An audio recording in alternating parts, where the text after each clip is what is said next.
Käisin hiljuti Sloveenias tantsufestivalil ja nägin seal 3 täiesti võigast etendust, mis mulle õudselt läksid korda selles suhtes ja ma tahaks neid siinkohal ka esitada.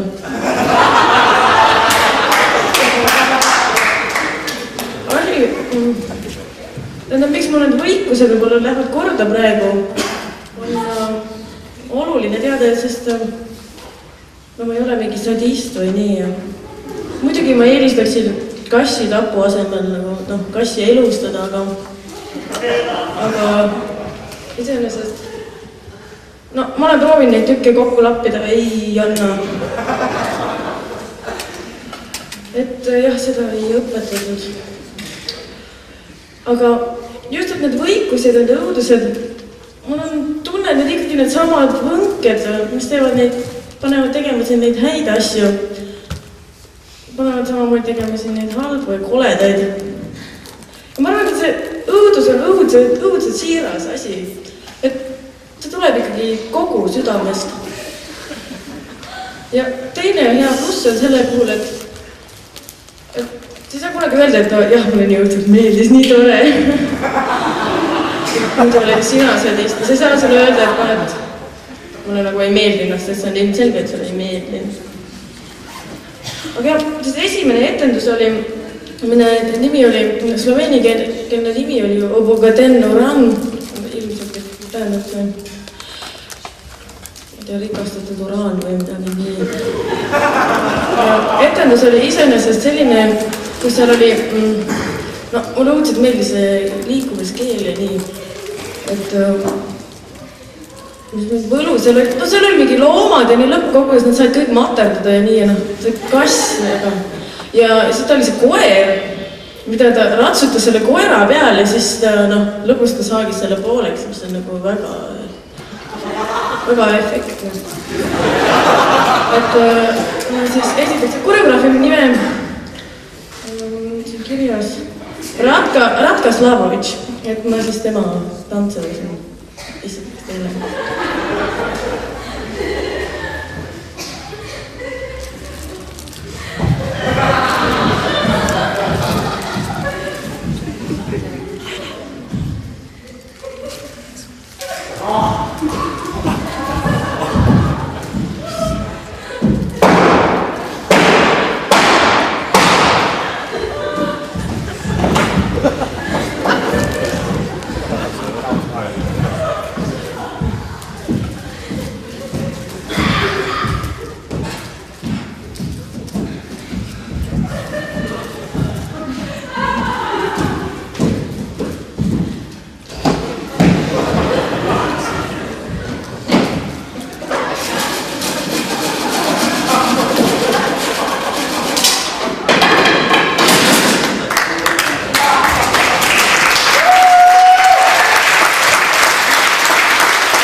See oli nimega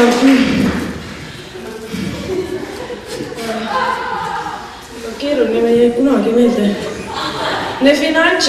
Nefinantšna družba, ma täpselt ei oska sloveeni keelt, aga igal juhul jah, selline nimi.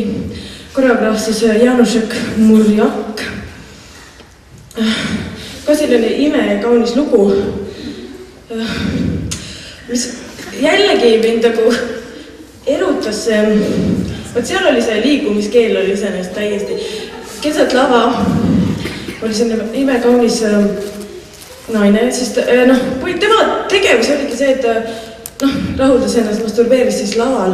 Oli seal pikali, keset lava, käsi liikus vaikselt, aga kõige, et see oli väga elav liikumiskeel, et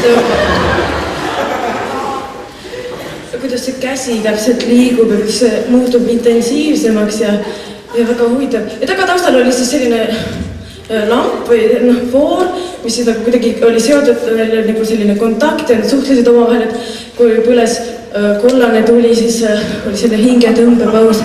ja roheline tuli, siis ta võis minna ja punane oli siis see nagu täiesti tippmoment ja ka eks see Foor ka nagu mängis või nii, aga jah, see naine, ta oli no ime, iseenesest see, saate aru, et see on selline seksuaalne keel, ta on minu arust väga ilus. Aga ma esitaksin selle teile.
Millele ma tahaks ka tähelepanu pöörata selle festivalilt. Mul jällegi ei ole see...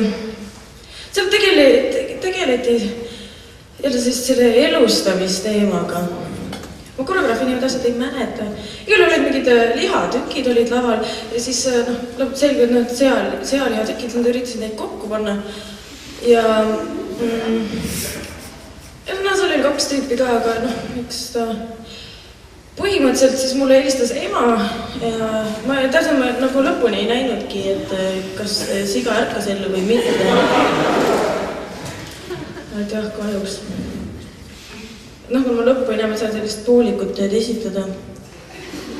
Aga siis oli veel üks selline 4. töö, mida ma tegelikult tuli praegu meelde. Nimi oli Armastus ja mingi Hiina koreograaf oli jällegi selle paika pannud selle loo. Ja asjad, ma lihtsalt ei saanud aru, et milles see lugu täpselt oli, et ehk keegi pärast seletab mulle.